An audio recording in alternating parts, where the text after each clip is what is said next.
to put the phone to his ear. Now, why is that precise timing so important? Because there's no dialing. Mikey didn't have time to dial, okay? You can't dial and put your phone to an ear in 0.834 seconds. Yeah, when the clip was brought to my attention, I obviously have a big folder of files of every angle, and I decided to track Mikey from every angle available to see, like, maybe we just missed it, and he did at some point put that phone down, dial a number, speed dial, hold down one, I don't know. Right at the center of the Micky McCoy story is one documented contradiction that stands out on its own. It doesn't depend on leaked screenshots, private messages, or anonymous group chats to get people's attention. Instead, it comes from two public statements made by two different people connected to the same organization. And those statements directly conflict over what may have been the most important moment of September 10th, 2025. Now, as Tyler Robinson's 5-day preliminary hearing continues in Provo, Utah, that contradiction is getting even harder to ignore.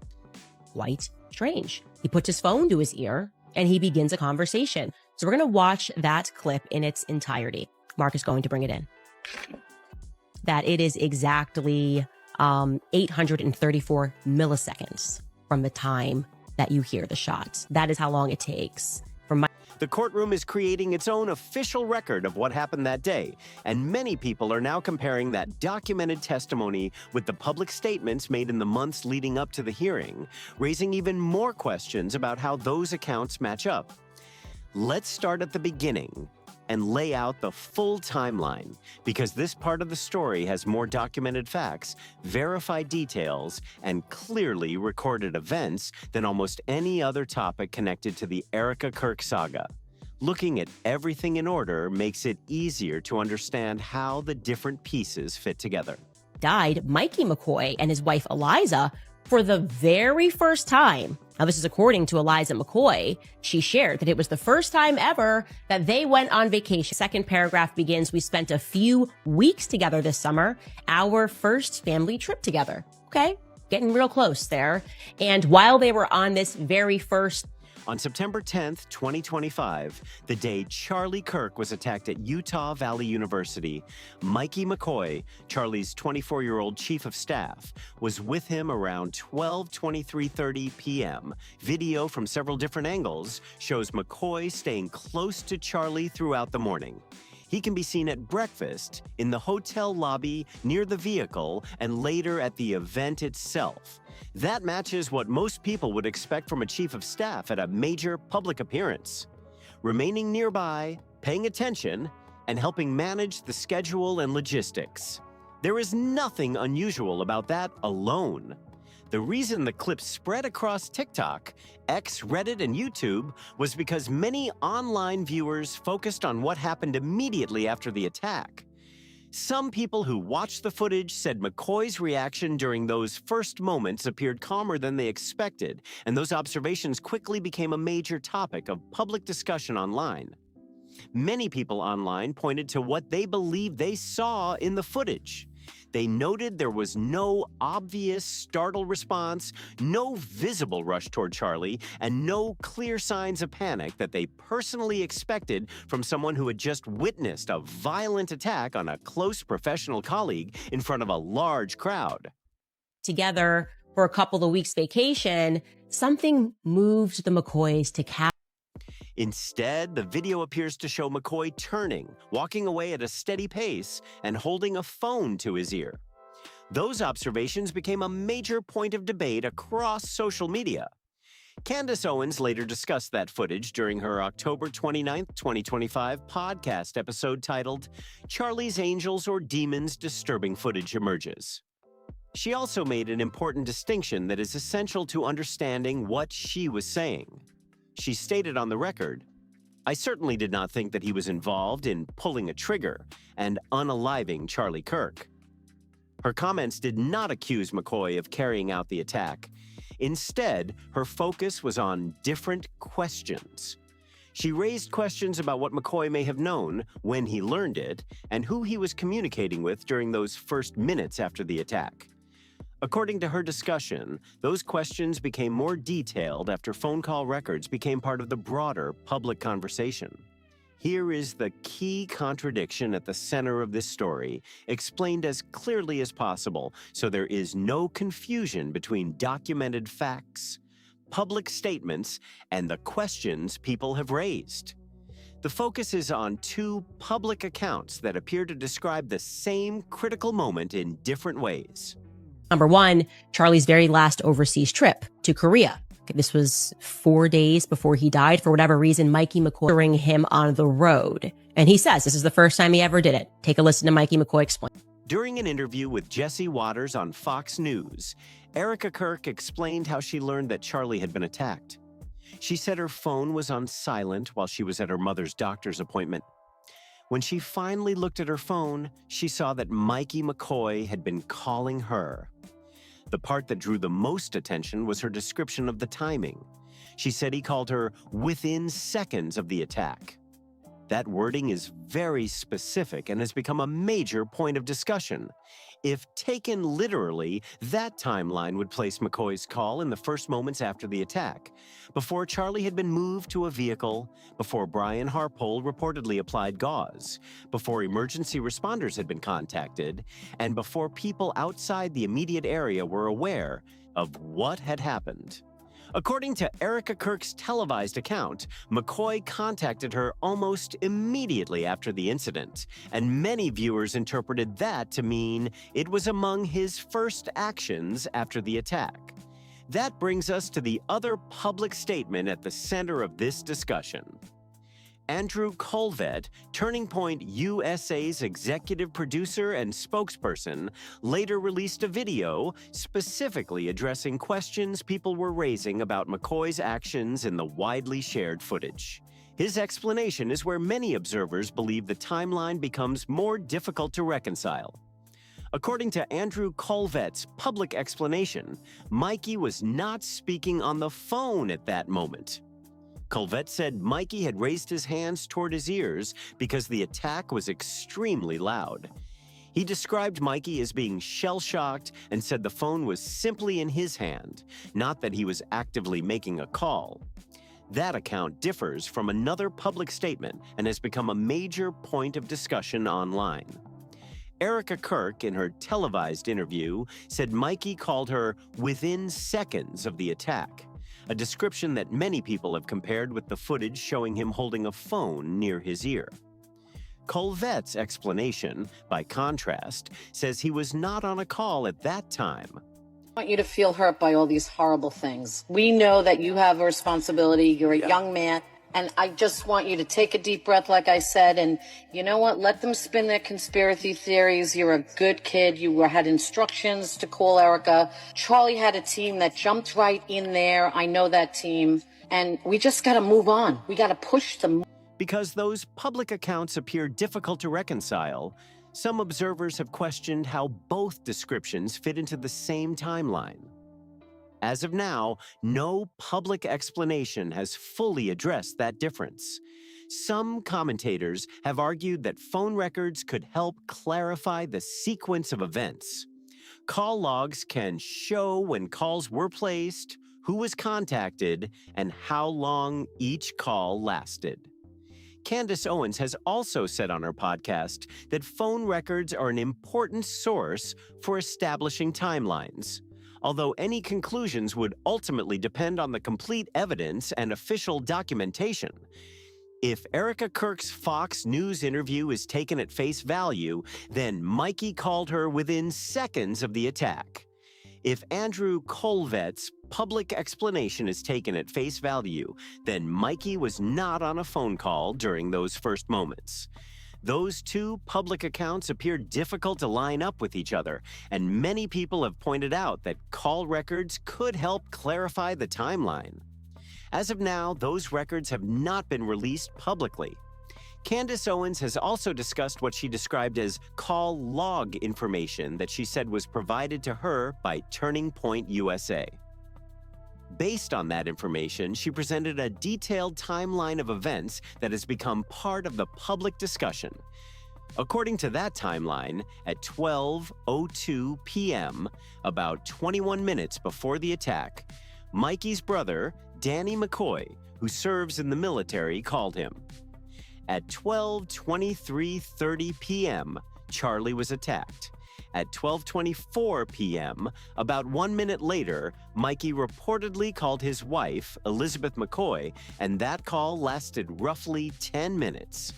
Also at 12:24 p.m., Blake Neff reportedly called his own mother, with that call lasting about 45 seconds. The timeline continues by stating that at 12:26 p.m., while still speaking with Elizabeth, Micky added Erika Kirk to the call. At 12:28 p.m., Erika reportedly left the conversation. At 12:30 p.m., Micky then added his father, Pastor Rob McCoy, to the ongoing call with Elizabeth. At 12:32 p.m., Pastor Rob reportedly left the call. At 12:34 p.m., the call with Elizabeth ended, and at 12:35 p.m., Danny McCoy called Micky again, with that conversation reportedly lasting another 10 minutes. With that timeline in mind, the next step is to compare it with what Blake Neff later shared publicly during an appearance on The Sean Ryan Show, where he described Turning Point USA's account of Micky McCoy's actions immediately after the attack. Blake Neff later described the moment by saying, after the attacking, McCoy's lip was quivering. He said he needed to call Erika, and then he immediately called his father to ask him to have pastor friends pray. Let's get to these midterms. Yeah, that's right. Thank you, Bernadette.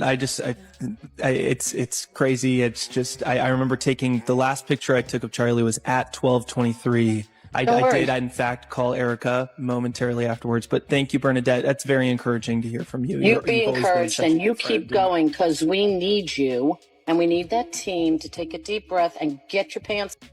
That public statement has become another part of the timeline that people have compared with the other accounts already discussed. If Candace Owens' description of the call log information is accurate, the timeline appears different from some of the public summaries that followed. According to the sequence she presented, the first person Micky McCoy contacted was not Erika Kirk. Instead, Owens said McCoy first called his wife, Elizabeth McCoy. Based on the timeline she discussed, Elizabeth remained on the call for about 10 minutes, covering the period when Charlie was reportedly being transported for medical care. Erika Kirk was reportedly added to the conversation around the 3-minute mark, while Pastor Rob McCoy was added several minutes later. Despite that sequence, Elizabeth's role during those first minutes has not been highlighted in the public accounts from Turning Point USA that have been widely discussed.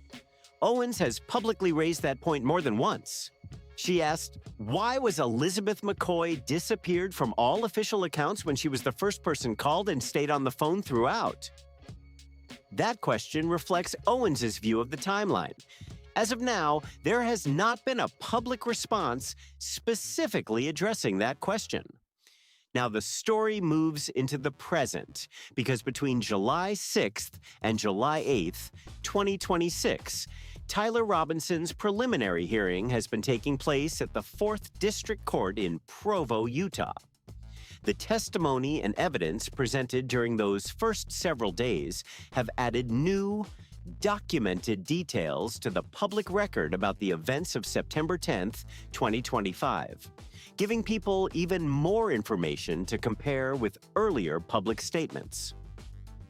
For the first time since the case began, Erika Kirk, Charlie's parents Robert and Catherine Kirk, and other family members were present in the courtroom as proceedings opened on July 6th. It was also the first time they had been in the same courtroom as Tyler Robinson.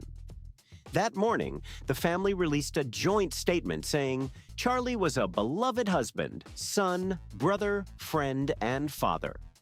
Every court proceeding serves as a painful reminder of his passing and the loss that has irrevocably impacted our lives and the lives of many others. The statement underscored the emotional weight of the hearing for those closest to him. McCoy, the chief of staff of Turning Point USA, Micky McCoy, for whatever reason, he always requires an adjective Whenever they discuss Micky McCoy, there's an adjective before they say his name. A bunch of people in the Turning Point USA orbit described Micky McCoy in this very unique manner. I want you to take a listen to that. Let me tell you who the heroes were in this whole thing. We're going to start with 23-year-old Micky McCoy. And that's when the great Micky McCoy showed up. And my husband. During the proceedings, UVU police officer Bagley testified about his response to the attack. According to his testimony, the incident occurred at approximately 12:23 p.m., and he described seeing Charlie fall to his left after being struck. As that testimony was presented, Erika Kirk and Charlie's parents left the courtroom together. Officer Bagley also described the confusion that followed the incident, saying people were running in different directions as security personnel responded and radio traffic eventually confirmed that a suspect had been taken into custody. He further testified that when he reached the location where the suspect was being detained, he found an empty pistol holster Lyeth. The prosecution's second witness was Utah State Bureau of Investigation agent David Hall, who testified that he was sent to Utah Valley University on September 10th to assist with the investigation. Hall told the court that he and other investigators gathered video evidence from several witnesses, including footage provided by a mother who had attended the event with her child. Those recordings became part of the evidence reviewed during the hearing. The court was also shown additional videos from several sources, including footage recorded by a young attendee at the scene, a Turning Point USA videographer, and surveillance cameras. However, while those videos were played in the courtroom for those present, the judge did not allow members of the media to film or publicly record the evidence as it was shown. Another point that has drawn attention is the existence of footage from a Turning Point USA videographer that was formally introduced by the prosecution as evidence during the hearing. That detail has become relevant to questions Candace Owens has been raising for months about what video was recorded, what was preserved, and how the events of that day were documented. Owens has publicly claimed that Tyler Bowyer said cameras were ordered to stop recording immediately after the attack by law enforcement. She has also said that footage in her possession appears to show filming continuing for several minutes after the incident began. The fact that prosecutors presented footage from a Turning Point USA videographer confirms that at least some video recorded by members of the organization's production team was preserved and later included as part of the court's evidence.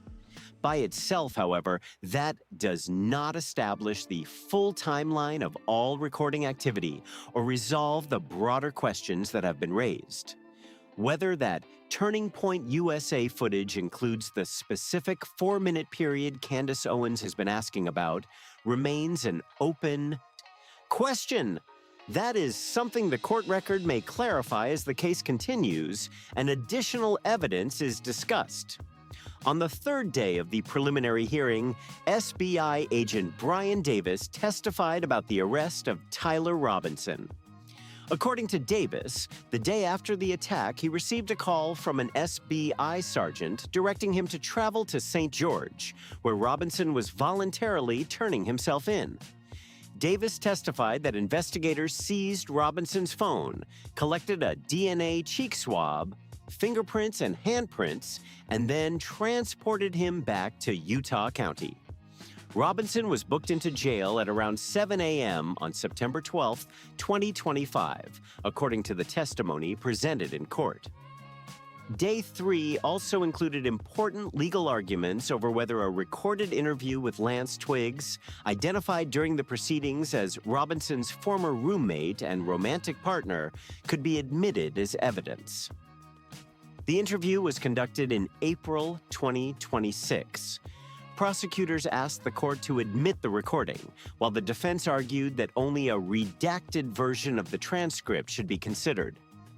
After hearing arguments from both sides, Judge Tony Graff ruled that statements made by a third person identified as McBride were hearsay and should not be considered for that purpose, meaning the court would focus on Twiggs' own statements from the interview.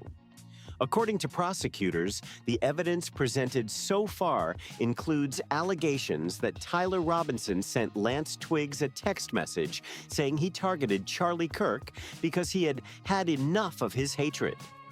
Prosecutors also allege that Robinson left a handwritten note for Twiggs stating, "I had the opportunity to take out Charlie Kirk, and I'm going to take it." Those statements were described as part of the prosecution's case during the preliminary hearing.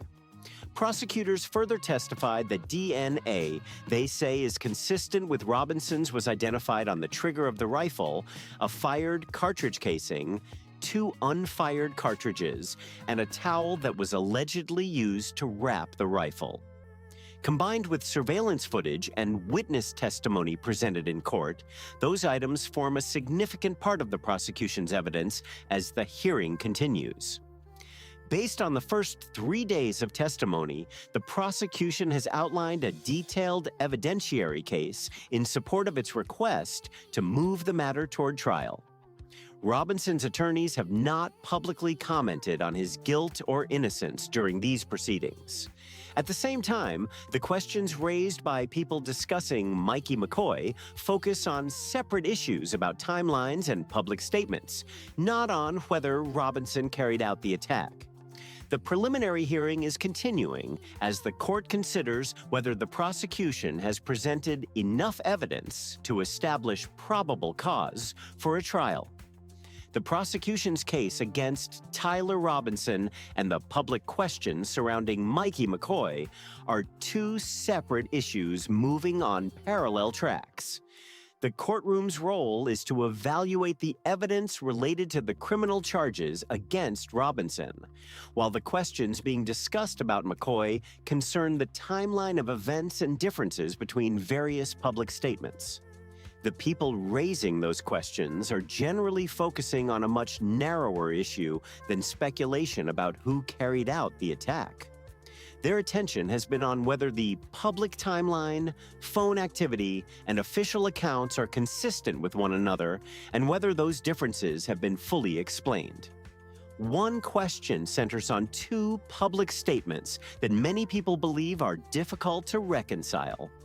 It's not something that I'm used to, but it was like my wife went with me. We went straight over. I knew I needed to be with Erika and the team immediately just because, I just knew. But that moment when I got the news, I was so shell-shocked. I was not even there, but I was immediately traumatized. My brain fries like an egg. I can't see straight. I can't think straight. All I knew is that, what's happening? My wife came in. She, hugged me. We started crying. During her Fox News interview, Erika Kirk said Micky McCoy called her within seconds of the attack. Andrew Colvett, however, later said publicly that Micky was not on a phone call during those first moments. Those accounts appear to describe the same point in time differently, leading some observers to ask which timeline is accurate and whether the difference will ever be publicly explained. A second question involves the call timeline discussed by Candace Owens. According to the sequence she presented, the first person Micky called was his wife, Elizabeth McCoy, and that conversation reportedly lasted about 10 minutes. Even so, Elizabeth is not mentioned in the Turning Point USA accounts that have been publicly discussed regarding McCoy's actions immediately after the attack. Some commentators have asked why her reported role during that period has not been addressed in those public accounts. A third question involves the timeline surrounding the event recordings. Tyler Bowyer publicly stated that police ordered cameras to stop recording immediately after the attack. Candace Owens, however, has alleged that footage in her possession shows filming continued for roughly 4 more minutes. The prosecution has also introduced footage from a Turning Point USA videographer as part of the court evidence. Because of that, Some observers are asking whether that video helps clarify the reported 4-minute gap, and whether Bowyer's earlier public statement is fully consistent with the available evidence. These are presented as specific, fact-based questions rather than broad speculation. They focus on 3 separate issues: an apparent difference between 2 public statements, the reported omission of a person from widely discussed public accounts, and a claim about when filming stopped that some believe should be compared with the evidence presented in court. Those questions are distinct from the prosecution's case against Tyler Robinson and do not, by themselves, address who carried out the attack. Supporters of those questions argue that they can be examined using public statements, testimony, and documented records without relying on unverified screenshots, anonymous messages, or rumors. As the hearing continues, many are watching to see whether additional evidence provides clearer answers. That brings us to another topic that Candace Owens has discussed for months, and that has continued to attract attention over time. She has argued that when Turning Point USA representatives speak publicly about Micky McCoy, they frequently pair his name with highly favorable descriptions, using phrases such as the amazing Micky McCoy, the brilliant Micky McCoy, and the heroic Micky McCoy. Owens has pointed to that pattern as part of her broader commentary on the public messaging surrounding the case. According to Candace Owens, this pattern appears across different speakers, different platforms, different interviews, and different events. She argues that the wording stays remarkably consistent. In her view, it is almost always a positive adjective followed by Micky McCoy's name, and that repeated style has become a topic of discussion among people following the story.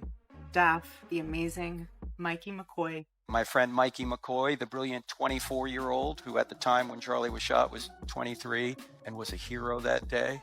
I used to be known as Charlie Kirk's pastor, now I'm known as Micky McCoy's dad.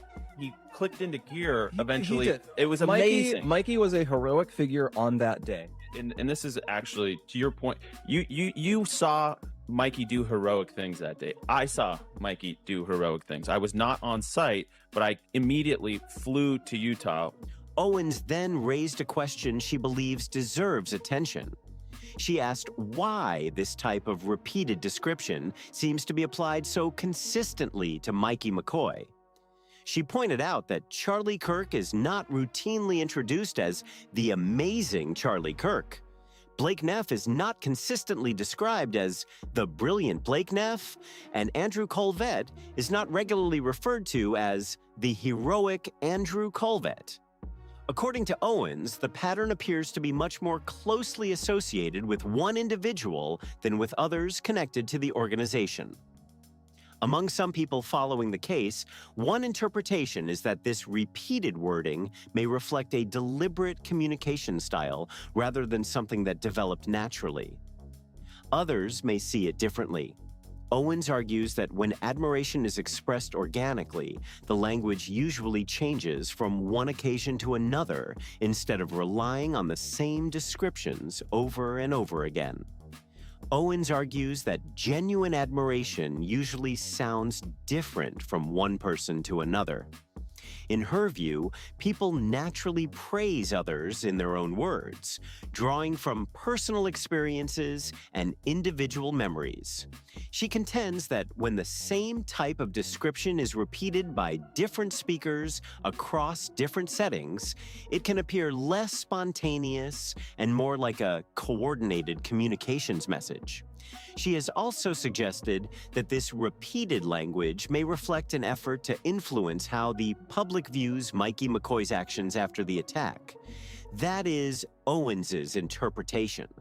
She argues that consistently attaching positive descriptions to one individual can shape first impressions, especially when widely shared video footage is already being analyzed and debated by the public. Owens also made another point that many of her supporters have discussed. She said she would not describe someone as heroic simply for walking away after a close colleague had been attacked.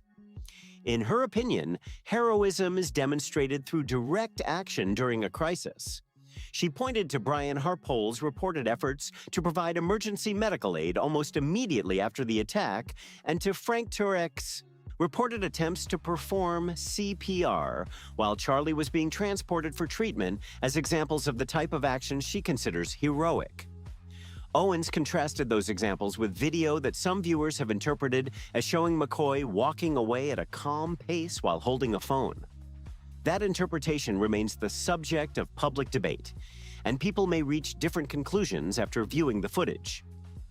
Owens argues that repeatedly describing those actions as heroic reflects an effort to influence public perception, while others may disagree with that assessment. There is one more detail that has also attracted attention and is worth examining separately: the Korea connection, which has become another topic of discussion in the broader timeline surrounding this case. Another detail that has been discussed involves events that took place just days before the attack. 4 days before Charlie Kirk was killed, Micky McCoy filmed Charlie during a trip to South Korea. According to public accounts, that recording became some of the last known footage of Charlie before his death. That timing has drawn attention from people following the case. Commentators have also noted that in the weeks leading up to the attack, the McCoy and Kirk families reportedly took their first family vacation together. During that trip, the McCoys recorded a considerable amount of behind-the-scenes video featuring the Kirk family, and some of that footage was later shared publicly after Charlie's passing. On their own, each of these events can be viewed in different ways and may have ordinary explanations consistent with a close personal and professional relationship. However, some people following the story say it is the combination of these documented events that keeps their attention. They point to the reported family vacation, the extensive filming during that trip, the South Korea footage recorded just days before the attack, the widely analyzed video of McCoy's actions immediately afterward, the apparent differences between public accounts of the timeline, and the questions surrounding the reported phone calls. Supporters of this view argue that, taken together, those issues deserve further clarification, while others may interpret the same sequence of events very differently. Another detail that has been discussed involves events that took place just days before the attack. 4 days before Charlie Kirk was killed, Micky McCoy filmed Charlie during a trip to South Korea. According to public accounts, that recording became some of the last known footage of Charlie before his death.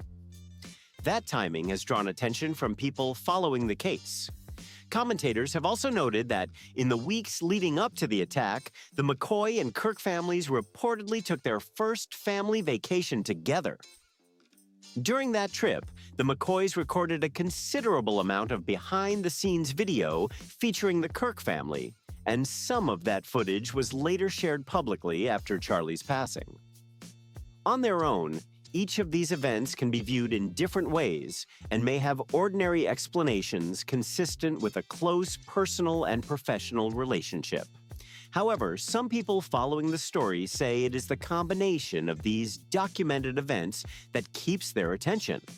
They point to the reported family vacation, the extensive filming during that trip, the South Korea footage recorded just days before the attack, the widely analyzed video of McCoy's actions immediately afterward, the apparent differences between public accounts of the timeline, and the questions surrounding the reported phone calls. Supporters of this view argue that, taken together, those issues deserve further clarification, while others may interpret the same sequence of events very differently. There is one more point that has received attention, and it comes from the same Fox News interview in which Erika Kirk said Micky McCoy called her within seconds of the attack. During the interview, Jesse Waters asked Erika about Charlie's death, and one particular word in her response quickly became a focus of discussion. In her answer, Erika said, "I want to see what they did to my husband." Some commentators have focused on her use of the word they instead of referring to him, the attacker, or any specific individual. That choice of wording has been discussed for months by people following the case, with some wondering whether it carries any broader significance or was simply an ordinary way of speaking in an emotional moment. Those observers have asked why the plural pronoun was used if the prosecution's case centers on allegations against a single defendant. At the same time, there are many possible explanations that do not necessarily reflect a broader meaning.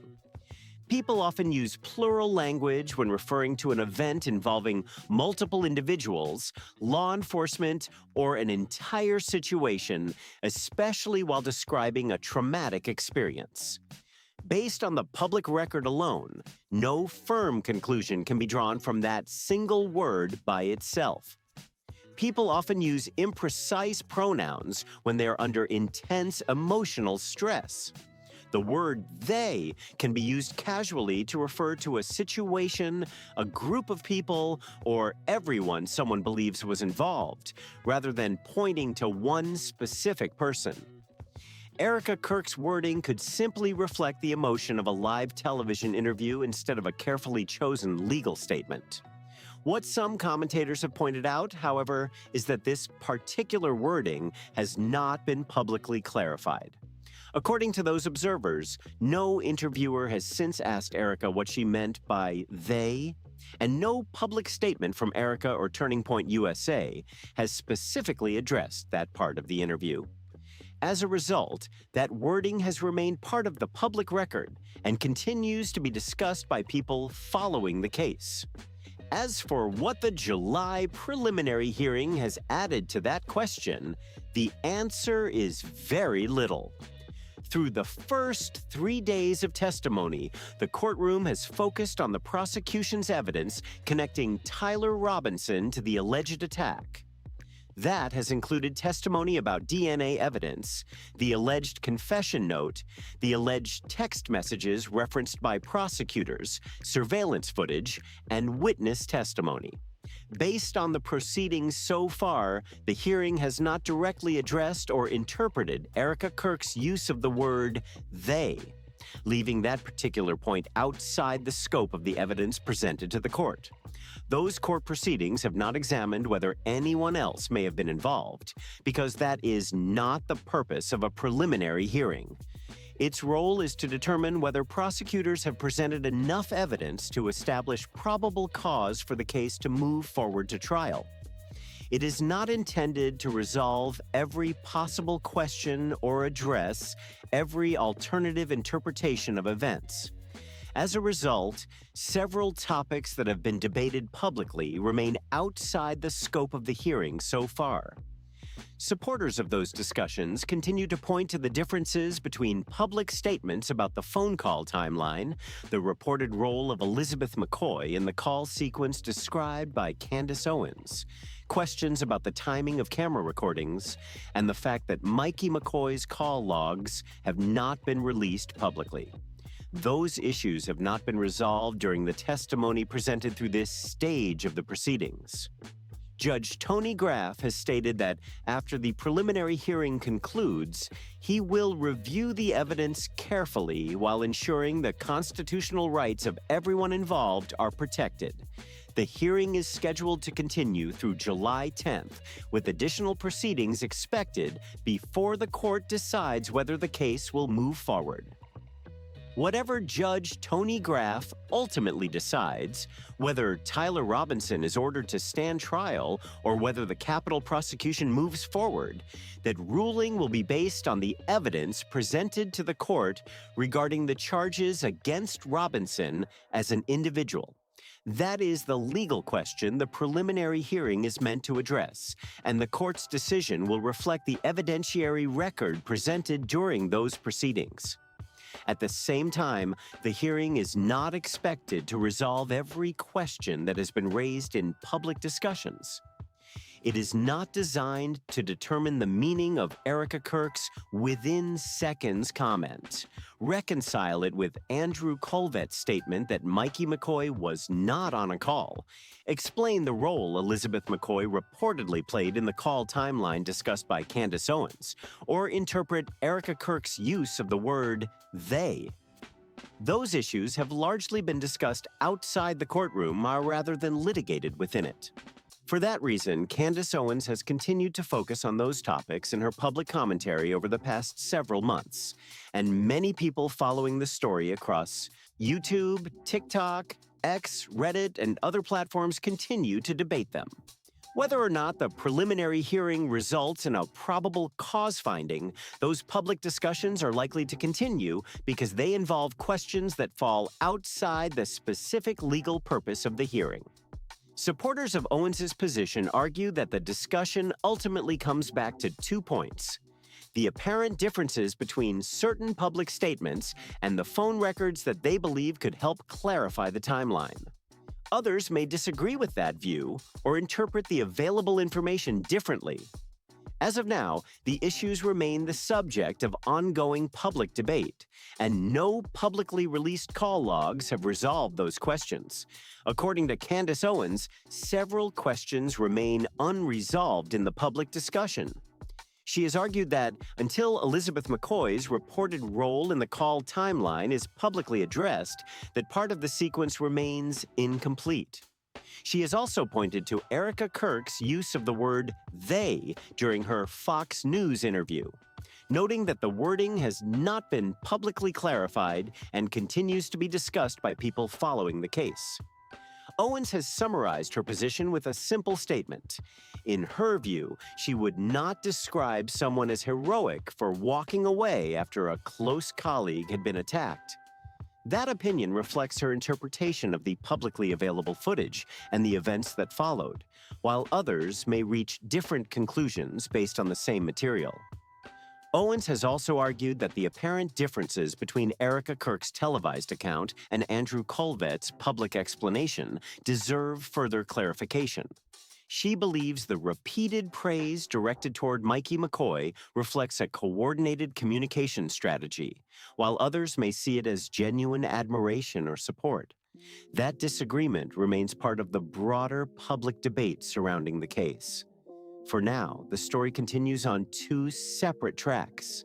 Inside the Provo courtroom, the preliminary hearing is focused on the prosecution's evidence against Tyler Robinson and whether there is sufficient evidence for the case to proceed.